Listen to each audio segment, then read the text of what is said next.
오늘 이 자리에 앉아 계신 모든 분들은 고국을 떠나 머나먼 외국 땅에 이주를 한 경험이 있는 분들이십니다. 여러분들 한국을 떠날 때 마음이 어땠어요? 야, 미국을 간다! 막 기뻐서 흥분되고 그랬나요? 아니면 오랫동안 알고 지낸 지인들과 고향을 두고 떠난다는 사실이 마음이 아파서 울적하셨나요? 그 둘 중에 어느 게 더 큰 마음이냐 모르죠. 이게 다 혼합되어 있는 상태로 아마 모두들 이곳에 오시지 않으셨을까 생각합니다.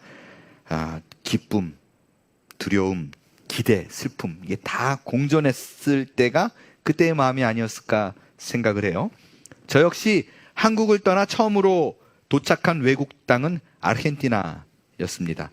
어머니가 먼저 떠나신 후에 브로커가 2달 있다가 하게 된다라고 얘기한 것이 2년 7개월이 걸렸어요. 몸고생, 마음고생 정말 엄청 하다가 딱 이제 그 비행기 티켓을 아르헨티나로 갈 수 있는 여건이 돼서 비행기 티켓을 딱 사니까 그 감정이 아주 형언할 수가 없더라고요. 처음 알았어요. 제 안에 감정이 10,000가지가 있다는 거를. 기쁠 줄만 알았는데 그렇지 않았었습니다. 복잡한 마음으로 한국을 떠났었어요. 본문은 드디어 야곱이 가나안 땅을 떠나서 그립던 아들 요셉이 있는 곳으로 이주하는 내용을 담고 있습니다. 야곱은 요셉이 이집트에서 보내준 수레를 타고 이집트로 향해 갑니다. 이걸 요즘 말로 하면 아들이 아버지 퍼스트 클래스 비행기 끊어준 거예요. 여러분, 야곱은 이미 60년 전에 고향을 떠나본 경험이 있었던 사람이에요. 언제 떠났어요? 형 에서에게 사기를 치고 하란으로 막 도망갔을 때 떠났던 경험이 있었던 사람입니다. 근데 그때 60년 전의 야곱과 지금의 야곱을 비교하면 참 많이 다릅니다. 60년 전에는 혼자였었어요. 빈손이었어요. 하란 땅에 가면 먹고 살 것이 걱정을 가득 안고 떠나서 갔었습니다. 지금은요, 가족, 대가족이죠? 가축도 많죠? 특별히 생존 걱정을 위해서 가는 게 아니라 아들이 이집트 총리예요. 확실히 권력과 부를 보장받고 가는 자리가 지금의 이주하는 현실이에요. 이 둘은 굉장히 많이 다른데 처지가 가장 달라진 것이 있습니다. 그건 야곱의 신앙이에요. 이전에 야곱이 하란으로 떠날 때, 도망갈 때죠. 그때는 하나님께 제사를 한 일이 없었어요. 베델에서 제사한 것 같은데요? 아니에요. 정확히 말하면 베델에서 하나님이 꿈을 보여주시죠. 사다리 올라갔다 내려갔다 뭐 이러는 거요. 천사들이. 그때 제사 지내지 않았어요. 돌단을 쌓았어요. 돌단을 쌓았다라는 것은 제사를 지낸 것이 아니라 기념비를 세웠다라는 의미입니다. 그때는 하나님하고 제사하고 떠난 것이 아니었어요. 근데 이번에는 달라요. 이번에는 이주를 하는 도중에 가나안 땅의 최남단 브엘세바에서 희생 제사를 드립니다. 앞에 빨간 박스가 브엘세바인데 고기를 벗어나면 이제 가나안 땅을 벗어나는 거예요. 광야를 지나 이집트가 있어요. 야곱이 희생 제사를 드리자 하나님이 환상 중에 나타납니다. 그리고 그에게 또 한 번의 약속을 해요.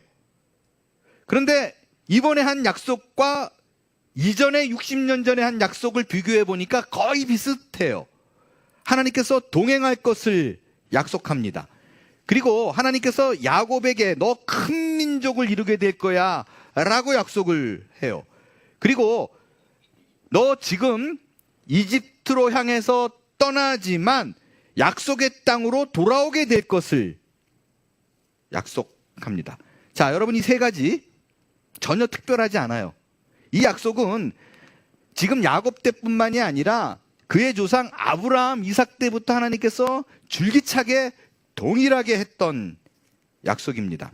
그러니까 하나님은 야곱에게 그의 조상에게 했던 약속, 그것이 억수로 많은 세월이 지났어도 나는 하나도 변하지 않았어. 동일하게 너에게 지켜나갈 거야 라는 신실하심을 보여주고 있는 거예요. 근데 요 세 가지 말고요, 하나님께서 이번에 야곱에게는 아주 독특한 예언을 하나 하십니다. 그거는 요셉이 그의 손으로 내 눈을 감기리라. 야곱이 어떻게 죽을지를 얘기해요. 그럼 여러분, 당연히 우리는 이렇게 생각합니다.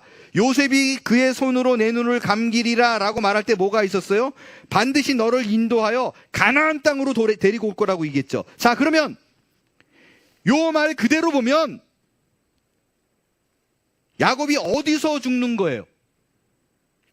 가나안 땅으로 돌아오게 하겠다는 약속을 하고 요셉이 그의 눈을 감긴대요. 어디서 죽는 거예요? 가나안이에요. 가나안이에요. 그런데 요셉이 어디서 죽어요? 아니, 야곱이 어디서 죽어요? 이집트에서 죽어요. 이집트에서 죽습니다. 예언대로 요셉 앞에서 죽기는 해요. 근데 이집트에서 죽어요. 하나님은 분명히 너를 인도하여 다시 가나안 땅으로 끌고 갈 거라고 얘기했는데, 그가 이집트에서 죽으면 하나님이 약속을 지킨 거예요, 안 지킨 거예요? 안 지킨 거예요. 그 약속이 이루어지지 않은 거예요. 여러분, 하나님께서 이 약속을 했던 사람 아브라함과 이삭은 가나안 땅에서 죽었어요. 약속대로 죽었어요. 근데 야곱은 이집트에서 죽어요. 아니, 이걸 어떻게 해석해야 돼요? 하나님이 믿을만 해요? 어떻게 믿겠어요? 이걸 어떻게 해석해야 하는가에 대한 문제가 우리 앞에 대두합니다. 아마도 여러분이 성경을 읽으면서 이게 왜 눈에 안 들어왔겠어요? 이상하네. 근데 여러분이 아마 애써 지우려고 했을 거예요. 해석이 안 되니까. 여러분, 한국적 전통 유교 문화가 있어요. 유교 문화에는 객사라는 게 있습니다. 객사를 어떻게 받아들이느냐? 객사가 뭐예요? 고향 땅을 떠나서 다른 곳에서 죽는 거예요. 낯선 곳에서 죽는 게 객사예요. 근데 유교 문화는요, 객사한 사람, 고향 땅에 벗어나서 죽은 사람 굉장히 불운하다고 생각해요. 안 좋은 일로 생각합니다. 근데 지금 야곱이 이집트에서 죽었어요. 객사했어요. 그러면 그는 말년이 불운하다는 생각이 우리는 들어요. 하나님이 약속을 안 지켰다는 생각이 당연히 듭니다. 이건 무슨 일인가? 하나님 약속을 어긴 건가? 여러분, 그렇지 않습니다. 이거는 히브리 문화를 잘 모르기 때문에 발생하는 문화예요. 여러분, 정작 이 문제는요, 히브리 사람들이 성경을 읽다가 이 걸려도요, 아무도 봐도 안 해요. 전혀 문제가 안 돼요. 왜냐하면요, 히브리 사람들에게는 타지에서 죽는 것에 대한 부정적인 이미지가 전혀 없어요. 그거보다 훨씬 중요한 게 있어요. 어디서 죽느냐가 아니라 어디에 묻히느냐가 중요해요. 그들은 죽은 다음에 타지에 묻히면 불행하다라고 생각했어요. 반면에 이스라엘 사람들은 어디에 죽는 것은 상관없고 죽은 후에 가족과 함께 고향에 묻히는 것이 훨씬 더 중요한 개념이에요. 히브리 사람들은요, 밖에서 죽어도 시신이 고향으로 돌아오면 영적 회복, 귀환으로 여겼어요. 그것은 하나님 안에서 죽는 언약적 죽음이라고 이해했습니다. 그래서 죽은 후에라도 자신의 시신이 고향 땅에 조상의 묘지에 안장이 되면 그 죽은 이후에도 자신이 하나님의 약속의 땅에 거한다라는 생각을 모두 다 갖고 있어요. 그래서 보면요, 야곱이 이집트에 죽잖아요. 근데 이집트에서 야곱이 죽으니까 요셉이 바로에게 가요. 그래서 뭐라고 그러냐면 우리 아버지가 죽었어요. 근데 우리 아버지가 유언을 남겼습니다. 뭐라고 유언을 남겼냐면 내가 죽으면 이 땅에 묻지 말고 나를 반드시 가나안 땅으로 데려가라. 가나안 땅에 가서 거기 내 묘실이 있으니까 반드시 그곳에 안장해라 라는 유언을 남겼습니다. 그러니까 나를 좀 보내주세요. 갔다가 다시 올 거예요. 그랬더니 바로가 오케이, 네 아버지 야곱을 가나안 땅에 묻어라 라고 얘기합니다. 그래서 아버지 유고를 메고 가가지고 아브라함 옆에다가, 할아버지 옆에다가 합장합니다. 그 옆에다가 묻어요. 요셉도 마찬가지예요. 요셉이 어디서 죽어요? 이집트에서 죽어요. 그 죽음을 맞이하는 순간에 요셉이 자기 자손들에게 예언을 해요. 아니, 유언을 남겨요. 뭐라고 유언을 남기냐면 내가 지금 여기서 죽는다. 근데 반드시 하나님께서 너희를 끄집어내서 가나안 땅으로 보내는 날이 반드시 온다. 그때 나를 파묘하라 그래요. 내 무덤을 파서 반드시 내 해골을 메고 가나안 땅에 가서 묻어라 그래요. 이 유언대로 나중에 모세가 출애굽할 때 요셉의 무덤을 팝니다. 유골을 꺼내요. 그래서 가나안 땅에 가서 묻습니다.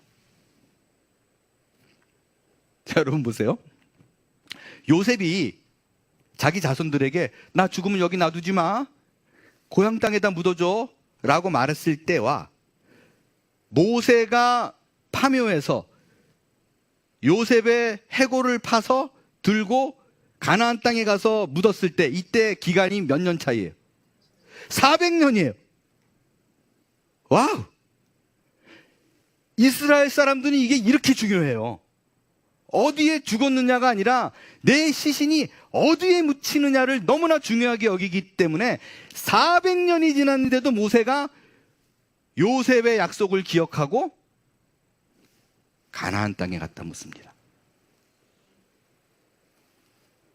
이건 현대 유대인들도 마찬가지라고 해요.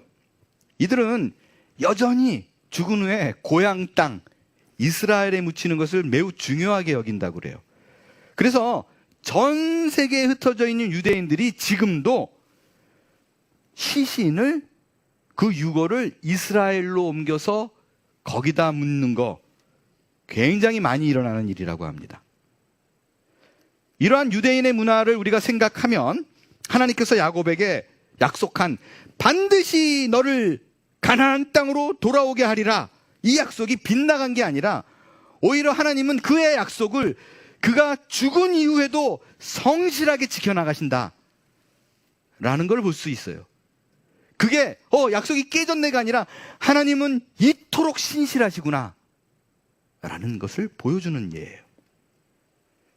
이 야곱에게 하나님이 한 약속, 반드시 너로 하여금 가나안 땅에 돌아오게 하리라 라는 약속에서 또 다른 사실 하나를 발견할 수 있습니다. 그건 하나님의 선택이 야곱을 기준으로, 이전에는 개인이었는데 야곱 이후에는 민족입니다. 이게 무슨 말이냐? 자, 하나님이 온 천지에서 한 사람을 택합니다. 그게 누구였어요? 아브라함이었어요. 개인이에요. 아브라함을 택해서 아브라함으로 하여금 복의 근원이 될 것을 약속해요. 아브라함에게는 두 아들이 있었어요. 이스마엘하고 이삭이에요. 둘 다 아브라함의 씨예요. 근데 이 둘 중에 누구를 택해요? 이삭을 택해요. 이삭만이 언약의 계승자가 됩니다. 이 이삭에 두 아들이 있었어요. 누구예요? 에서와 야곱이에요. 이 둘 중에 누구를 택해요? 야곱을 택해요. 아이러니한 거는 이스마엘과 이삭의 경우에는 이삭이 본처였었어요. 그죠? 본처였는데 에서와 야곱은 한 어머니예요. 리브가 같아요. 그러니까 때로는 여러분들 이런 얘기 들었을 거예요. 하나님께서 이삭을 택한 이유는 본처였기 때문이다. 그거 다 뻥이에요. 말이 안 돼요. 여기는 에서와 야곱은 더군다나 쌍둥이에요. 한 배의 한 씨예요. 그런데도 하나님은 에서가 아닌 야곱을 택합니다. 만약에 자꾸 본처이기 때문에 택했다, 이랬기 때문에 택했다 그러면 하나님의 선택이 조건이 있는 걸로 돼요. 그래서 여기 절대로 그게 넘어가면 안 돼요. 굉장히 조심해야 할 문제입니다. 에서가 아닌 야곱을 택할 때도 하나님의 선택의 기준은 개인이에요. 그런데 야곱 이후에는 하나님의 선택의 기준이 달라집니다. 야곱에게는 하나님이 또 다른 이름을 줘요. 이름이 뭐예요? 이스라엘이에요. 야곱의 이름이 이스라엘로 바뀐 그 이후에는요, 그의 자손이면, 그의 자녀면 몽땅 다 택함받습니다. 12자녀들이 다 택함받아요. 하나도 버리는 사람이 없어요. 심지어 그들이 엄청난 죄악을 저질러도 하나님이 품어요. 개인이 아니라 민족으로 바뀌게 돼요. 첫째 아들 르우벤, 아버지의 첩, 그러니까 서모랑 관계해요. 그래도 하나님이 안 버려요. 시므온, 레위 학살을 해요. 하나님이 안 버려요. 유다는 여러 차례 말씀을 드렸지만 죄된 인간의 표본이에요. 안 버려요. 나머지 그 아들들, 요셉을 팔아먹던 아들들이에요. 그런데 그 어느 누구도 하나님께 버림받지 않습니다.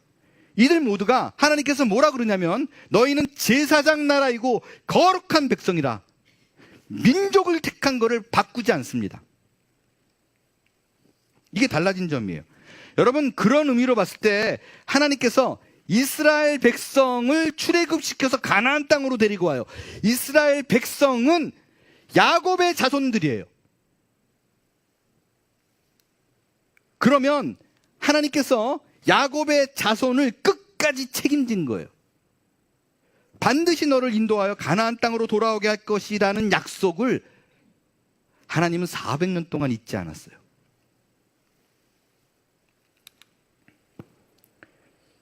여러분, 이 목사님 잘 갖다 붙이네, 이러고 있는 사람이 있을까봐.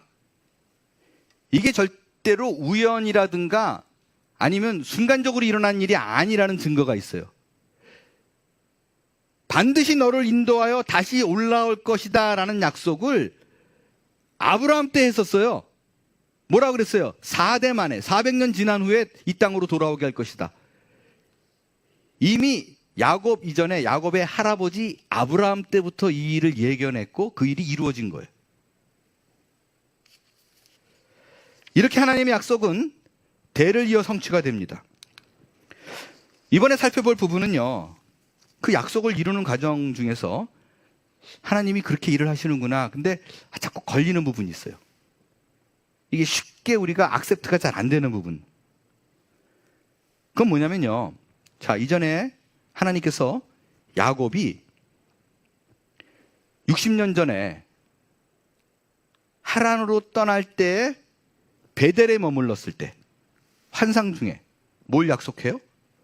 네가 어디로 가든지 간에 너를 이 땅으로 돌아오게 할지라 라고 약속했어요. 하란으로 가기 전이에요. 근데 이 약속이 이루어졌어요? 안 이루어졌어요? 이루어졌어요. 하란으로 갔다가 다시 돌아왔어요. 거기서 지금 130세까지 살고 있는 거잖아요. 하나님께서 약속을 이미 지켰어요. 잘 살고 있어요, 가나안 땅에서. 그래서요, 이미 야곱은 하나님의 약속을 따라 가나안 땅에 돌아왔기 때문에 거기서 죽으면 우리가 뭐 해석에 어려움이 없어요. 하나님께서 약속을 지켜서 가나안 땅에 있게 하겠다. 야곱의 입장도 하나님께 약속 지켰네 이럴 거 아니에요. 근데 하나님께서 나타나서 느닷없이 뭐라 그러냐면 너 이집트로 가래요. 130살인데. 여러분, 만약에 그 예언이 그대로 이루어지려면 야곱이 이집트로 가는 게 맞아요? 요셉이 가나안으로 오는 게 맞아요? 요셉이 가나안으로 와야죠. 그래야 그 약속이 지켜질 거 아니에요. 만약에 요셉이 나 총리라 못 가요. 오케이. 그럼 어떻게 하면 돼요? 여러분 이제 기근이 5년밖에 안 남았어요. 요셉은 총리니까 5년 동안 잘 서포트하면 되잖아요. 꾸준하게 양식 보내면 5년만 잘 버티면 굳이 야곱이 130세에 이집트로 이동할 일이 없습니다. 근데 왜 하나님은 본인이 가나안 땅을 약속해놓고 야곱 보고 이집트로 가라고 그러는가? 보통 이런 경우에 우리가 이렇게 생각을 해요. 야곱을 훈련시키기 위함이다. 고생시켜서 믿음을 더 단단하게 만들기 위함이다. 그런 경우가 많은데 야곱은 아니에요. 이 경우 해당이 안 돼요. 왜냐하면 이미 단단해요. 어느 정도로 단단해요?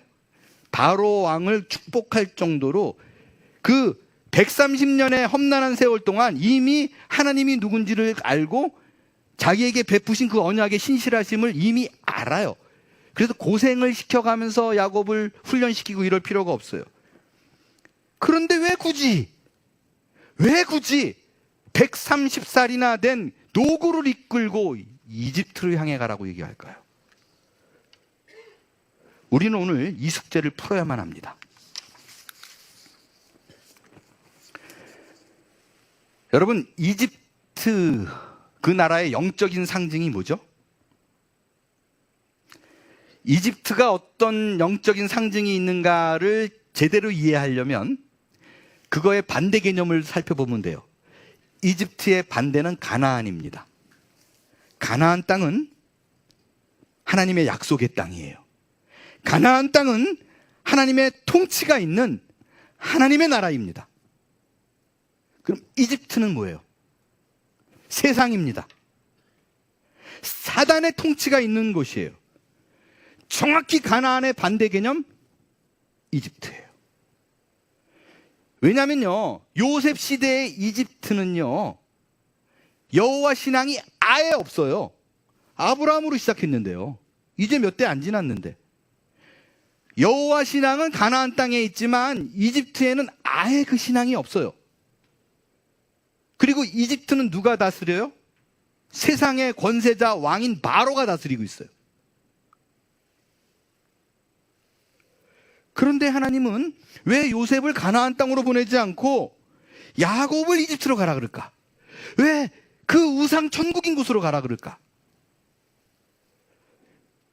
여러분, 이거는 우리 신자에게 시사하는 바가 굉장히 큽니다. 하나님은 우리를 세상에 두게 합니다. 여러분, 우리가 사는 곳은 세상입니다. 사단의 권세, 공중권세를 잡은 영이 가득한 하나님은 이곳에 우리를 두게 해요. 하나님이 우리를 두신 것은 물리적으로 하나님의 나라가 아니에요. 성경은 이 세상의 임금은 사단이라고 얘기합니다. 이 세상을 통치하고 있는 거, 꽉 쥐고 있는 거 사단이라고 얘기해요. 그런데 하나님은 가나안이 아니라 이 세상 임금이 다스리고 지배하는 이집트로 불러요. 그리고 그곳에 거하라고 얘기합니다. 여러분, 우리가 가진 기독교 신앙은요, 세상과 분리될 수 없는 곳이에요. 세상과 분리하면 안 됩니다. 하나님께서 그곳에 우리를 뒀다라는 걸 잊어버려서는 안 돼요. 다른 세상의 종교 중에는 내가 평화를 얻고 기쁨을 얻고 만족을 얻고 고요함을 얻으려면 세상을 떠나라고 얘기해요. 산속에 들어가서 거기서 도 닦으라고 얘기합니다.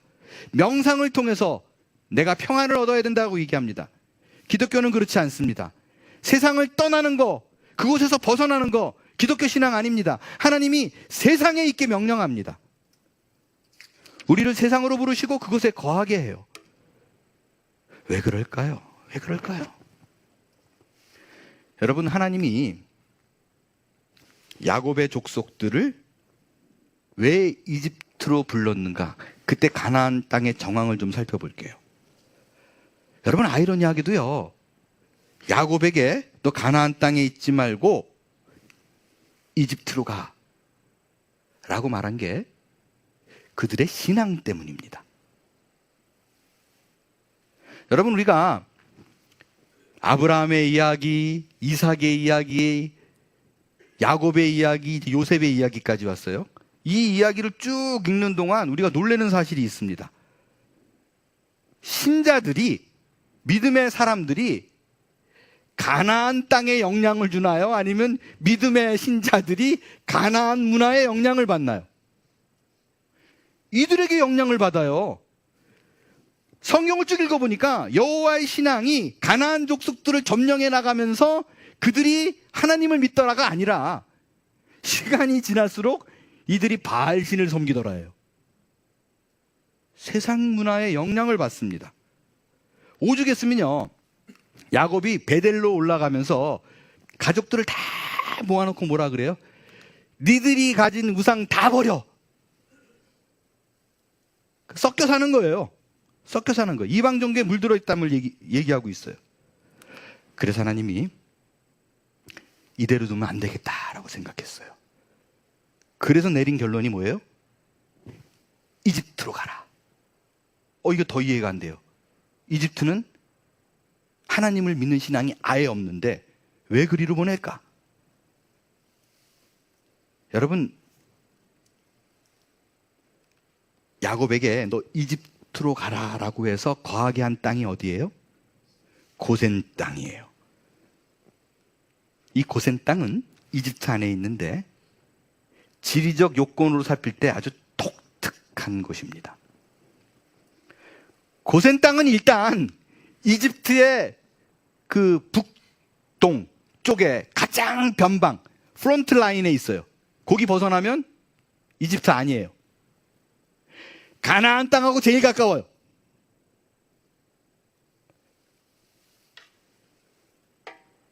그래서 나중에 다시 가나안 땅으로 돌아가기 최적의 장소 고센 땅이에요. 실제적으로 나중에 출애굽할 때 고센 땅에서부터 출발해요. 여러분, 이것보다 훨씬 중요한 이유가 있습니다. 이집트의 고센은 이집트 안에 가장 중요한 도시들과 상당히 멀리 떨어져 있습니다. 이집트의 중심 도시인 멤피스, 테베 같은 도시와 멀리 떨어져서 고립된 환경에 있습니다. 그리고 그곳에선 야곱의 가족들만 살도록 배정받아요. 그러니까 고센은 분명한 이집트 땅인데 고립되어 있고 떨어져 있기 때문에 이집트의 종교와 문화에서 영향받지 않습니다. 자유로운 곳이에요. 거기가 고센이에요. 무슨 말이에요? 하나님 보시기에 그 가나안 땅 버무려져 사는 것보다 차라리 이집트로 불러내서 독립된 환경 속에서 여호와의 신앙을 지키며 살아가는 것이 훨씬 더 안전하게 보신 거예요. 실제 이 장소를요, 하나님께서는요, 내가 구별한 땅이다라고 얘기해요. 거룩한 땅이에요. 자, 여러분, 지금 이 개념을요, 이 구약의 고센 땅의 개념, 세상에 속해 있지만 세상 사람들과 함께 하지 않는 하나님이 불러서 모은 사람들의 모임, 이거를 그대로 갖다가 신약에 쫙 붙입니다. 한 단어가 떠올라요. 뭐예요? 아주 맞는 용어가 있어요. 세상에 있지만 그들만 따로 불러서 그들만의 모여있는 곳, 모여있는 모임, 뭐예요? 교회예요. 교회입니다. 여러분, 교회의 원뜻이 뭐예요? 에클레시아. 에크, 밖으로. 칼레오, 불러내다. 어느 한 집단이 있는데 거기서 하나님께서 몇몇 사람들을 불러내십니다. 그리고 그들만의 모임을 따로 구성해요. 교회입니다. 교회는 부름받은 성도들의 모임이에요.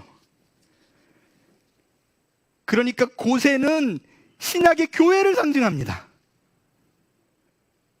하나님은 이집트라는 세상에서 야곱의 족속을 따로 불러내어 한 신앙을 이룬 공동체를 만듭니다. 그것이 고센이고 지금 우리가 모여있는 교회입니다. 세상에서 불러내어 그 사람들에게만 특별히 하나님의 사랑을 쏟아부어주는 것, 그것이 교회입니다.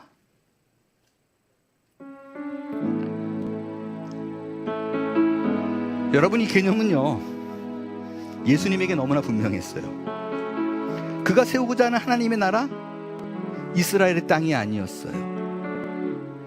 하지만 로마의 식민지로 있었던 이스라엘 백성들은 다른 생각을 했어요. 메시아라며 왜 뭐하고 있어? 여기에 하나님의 나라를 세워야지. 예수님은 그들을 향해서 이렇게 얘기합니다. 하나님이 세우고자 하는 나라는 이런 물리적인 것이 아니다. 세상과 구분되어 하나님의 말씀을 지키고 따라가는 나라이고, 그것은 물리적으로 눈에 보이는 것이 아니라 너희 안에 세워지는 나라이다.